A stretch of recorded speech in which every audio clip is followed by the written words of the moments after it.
ऐसा दर्शन जिसमें वेदांत हो, वेद हो, उपनिषद हो, जहाँ शरीर को मात्र एक वस्त्र की तरह समझा जाता हो, उसकी वास्तविकता, उसकी आत्मा, क्या उसमें जात के आधार पर भेदभाव, ऊंच नीच उचित है? या है तो उसे हम कैसे समझ रहे हैं, गलत है या सही है? ये भी हो सकता है कि हम गलत समझ रहे हैं। तो आज इसी बात पर चर्चा करते हैं और बताते हैं कि इसकी वास्तविकता क्या है। सबसे पहले हम शुरू करते हैं शास्त्र से। अगर बात किया जाए तो जो हम जाति नाम से संबोधित करते हैं किसी को, वो वास्तव में उसका वंश है। और कुछ लोग जाति को ही वर्ण समझ लेते हैं, ये सबसे बड़ी भूल है। वर्ण उसके गुणों को प्रदर्शित करता है। अगर आप थोड़ा बहुत जीव विज्ञान, बायोलॉजी जानते होंगे तो उसमें एक टॉपिक आता है बायोलॉजिकल क्लासिफिकेशन, जिसमें हम फाइलम, किंगडम, ऑर्डर, फैमिली, इन सब की स्टडी करके किसी एनिमल का कैरेक्टर जानते हैं, उसके बारे में समझ पाते हैं, उसके हैबिट्स या वो कहाँ रहता है, कि उसके एडाप्टेशंस बॉडी के, ये सब चीज़ें समझ पाते हैं। सेम उसी तरह इससे ज़्यादा डेवलप हमारे ऋषि लोग बायोलॉजिकल क्लासिफिकेशन बनाए थे इंसानों के लिए, एक एक इंसान का। जबकि अभी बायोलॉजी में कि एनिमल्स के बायोलॉजिकल क्लासिफिकेशन बनाए गए थे अलग अलग एनिमल्स के, यहाँ एक ही इंसान के अलग अलग कितनी कैटेगरीज हो सकती है, किस फैमिली से बिलोंग करते हैं, इसके लिए बनाया गया था। जो आपका सरनेम लगता है, सरनेम एक्चुअल में वंश है। इसके बाद आते हैं ब्राह्मण, क्षत्रिय, वैश्य, शूद्र, जो वर्ण है। वर्ण जो है ये हमारे कर्म है, कर्म आधारित होते हैं। कुछ लोग इसको कहते हैं जात से कर्म निर्धारित होते हैं, उससे वर्ण निर्धारित होता है। ये मूर्खता है। और अगर किसी को लगता है तो मैं एविडेंस दूंगा। जो कुंडली बनाई जाती है उसमें जब जन्म का समय और स्थान के हेल्प से डिटरमाइन करते हैं उसका राशि का नाम क्या हो। उसके बाद देखिए उसमें आपका वर्ण पता चलेगा वास्तव में क्या है। अगर कोई वास्तविक कुंडली बनाता है जो ग्रहों के अरेंजमेंट को जानता है कि प्लैनेट के अरेंजमेंट से वो जो बच्चा पैदा हुआ उसकी बॉडी में एनर्जी का क्या चेंज होगा, वो आगे चल के किस टाइप उसकी एनर्जी किस तरह से वो काम करेगी, या कुछ लोग जब काम करना शुरू करते हैं तब उससे वर्ण का निर्धारण करते हैं। इसके भी कई उदाहरण हैं, जैसे ऋषि दुर्वासा जो यदुकुल में जन्म लिए लेकिन बाद में ब्राह्मणत्व को प्राप्त किए। ऐसे बहुत सारे लोग हैं जिसकी चर्चा मैं ऑलरेडी कर चुका हूँ कई वीडियोस में। अब आगे हम ये समझना या समझाना चाहते हैं कि जो भेदभाव है या ऊंच नीच, ये किसी दर्शन या किसी धर्म का देन नहीं है। धर्म एक कुछ सिद्धांतों के समूह हैं जिनकी सहायता से पूरा विश्व ब्रह्मांड संचरित हो रहा है, चल रहा है संयमित रूप से। वो सब सिद्धांत धर्म होते हैं। और ये जो भेदभाव है, ऊंच नीच है, ये दुष्ट प्रकृति के लोगों के दुष्टता से उत्पन्न एक कलुषित बुद्धि है और कुछ नहीं। वास्तविकता यह है कि न हमें वंश का ज्ञान है, न वर्ण का ज्ञान है, न राशि पता है, न गोत्र सही से पता है, और हम लोग अंधकार में जो जो बताया मानते चले गए। कभी कभी जब आप कुंडली बनवाएंगे तो उसमें देखेंगे कि एक ही घर के 2-3 बच्चों में किसी का वर्ण आपको ब्राह्मण मिलेगा, किसी के क्षत्रिय मिले, किसी के वैश्य मिले, किसी को शूद्र मिलेगा। वो उनके एनर्जी लेवल को इंडिकेट करता है। ये उसको 2 ही तरीके से डिटरमाइन किया जा सकता है, या बड़ा होकर कैसे कर्मों को अपनाता है, या उसकी एनर्जी लेवल जो समझ पाए कि बड़ा होकर इसकी सोच किस तरफ जाएगी, किस तरह के कार्य करेगा, उसी से। न कि जन्म के आधार पर। जन्म से हमें वंश प्राप्त होते हैं, उसका भी सम्मान है, ऐसी बात नहीं है। जैसे किसी के वंश में ऑलरेडी बहुत अच्छा काम करते हुए हैं तो उनके बच्चों को उसका सम्मान दिया जाता है, मिलना भी चाहिए, क्योंकि वो त्याग किए उनके पूर्वजों का सम्मान लेकिन वंश से वर्ण का निर्धारण नहीं होता, क्योंकि अगर देखा जाए, जैसे मैं एग्जाम्पल लूँ कि जो मुख्यतः यादव, ब्राह्मण, ठाकुर ये सब होते हैं, पैदा होने पे ही होते हैं, लेकिन तिवारी, मिश्रा जो पैदा होते हैं उनको वो डायरेक्ट ब्राह्मण नहीं लगते, उनको ब्राह्मणत्व प्राप्त करना पड़ता है। हाँ, बेनिफिट ये होता है कि उनकी फैमिली बैकग्राउंड उस फील्ड की होती है, तो उनको ब्राह्मण बनना आसान हो जाता है। और वंश से ब्राह्मणत्व प्राप्त करना थोड़ा कठिन होता है, फैमिली बैकग्राउंड प्लस उस लेवल के नहीं होते। हाँ, उनका अपना जो वर्ण है, जो कर्म है, उसको अडाप्ट करना आसान होता है तो कर सकते हैं, और इसमें कोई रोक टोक नहीं। कुछ संत ये भी बताते हैं कि इस वर्ण का ये धर्म है, उस वर्ण का ये धर्म है, ऐसा कुछ नहीं है।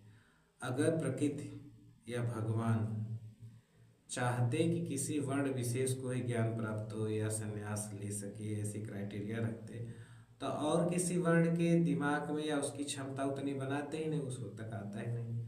और जब प्रकृति या ब्रह्म ही किसी को नहीं रोक रहे हैं, तो आप रोकने वाले कोई होते नहीं, और फिर भी आप रोक रहे तो मूर्ख हैं और कुछ नहीं। इसके बाद बात करते हैं, क्या सरनेम हटा देने से या रिलीजन हटा देने से भेदभाव खत्म हो जाएगा? ऐसा भी नहीं है। जब हम सरनेम हटाएंगे, रिलीजन हटाएंगे, तब भेदभाव का एक नया रूप आएगा। आर्थिक आधार पे गरीब अमीर का भेदभाव आएगा, पदों का भेदभाव आएगा, ज्ञान के स्तर का भेदभाव आएगा। मैं ज़्यादा बुद्धिमान हूँ, वो मूर्ख है। जैसे मैं एक एग्जाम्पल देना चाहूँ कि कुछ लोग ब्राह्मणों में भी उच्च और निम्न की बात करते हैं, तो ये सब चीज़ें तब आएंगी। तो किसी सरनेम को हटा देने से, रिलीजन को हटा देने से भेदभाव नहीं खत्म होगा। हमें अपने दिमाग से जो गंदगी है उसके हटाने से और वास्तविकता को स्वीकार करने से, समझने से भेदभाव खत्म होगा। अब बात करते हैं, अगर साइंस से समझा जाए तो जो भी एनिमल रहे होंगे जिनसे डेवलप होकर धीरे धीरे इंसान बने, वो भी सेम थे। शास्त्र से, सप्तर से ही सब उत्पन्न हुए, वो भी सेम थे। इसके बाद अगर मैटर लेवल तक बात किया जाए तो शरीर सबके अलग है, लेकिन यही एनर्जी लेवल पे जाएंगे तो कोई अंतर नहीं।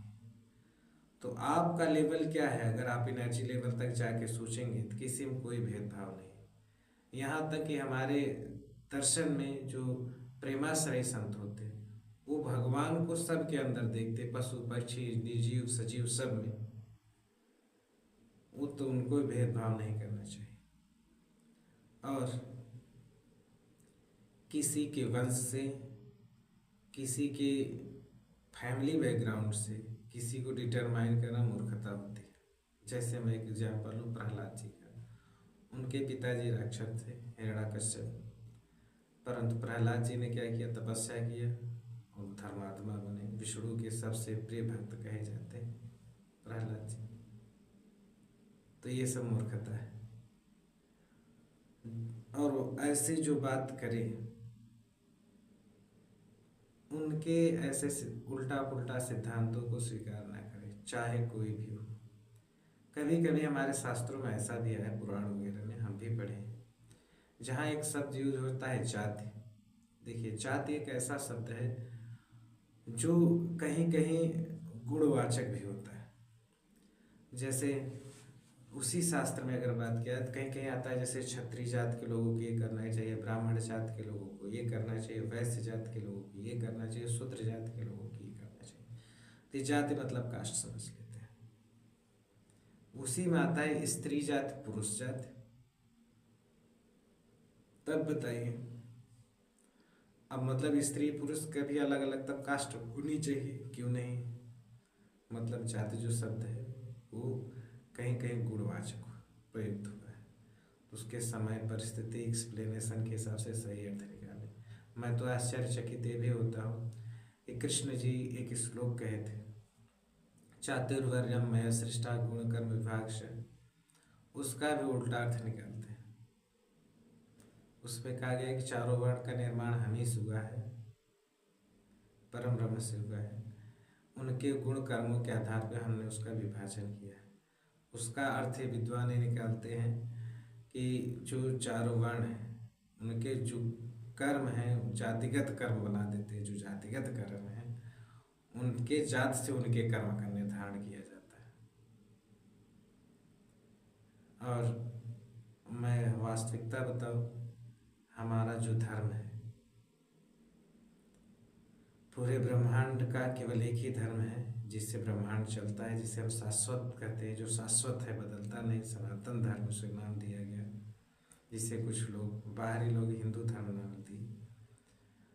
ये अंधविश्वास और मान्यताओं पर आधारित नहीं है, ये 100% साइंटिफिकली बेस्ड प्रिंसिपल्स हैं। कुछ प्रिंसिपल अगर आपको समझ में आते तो आप बता पाएंगे, नहीं आते तो कोई बात नहीं। कुछ सिद्धांत ऐसे हैं जिनका अभी साइंस के हिसाब से आप एक्सप्लेनेशन नहीं कर सकते, उसके आगे की चीज़ें और खोज होंगी तो उसको समझा जा सकता है।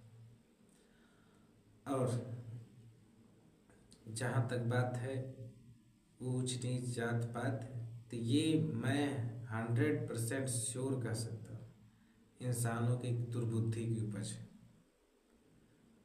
और अगर वर्ण संकर की बात करते हैं कि दो कास्ट में अगर शादी होती तो वर्ण संकर उत्पन्न होते हैं, वो अगर जात की बात की जाती है तो वर्ण जात के संकर जात कहते हैं, वर्ण संकर की बात है। दो अलग अलग वर्णों को विवाह नहीं करना चाहिए।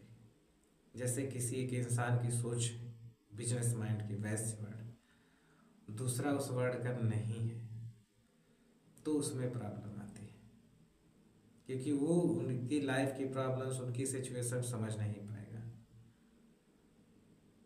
तो उम्मीद करते हैं आप वर्ण और जात और सरनेम, ऊंच नीच, इन सब चीज़ों से दूर हट के इसकी वास्तविकता जानेंगे और दूसरों को भी बताएंगे। जय श्री राम।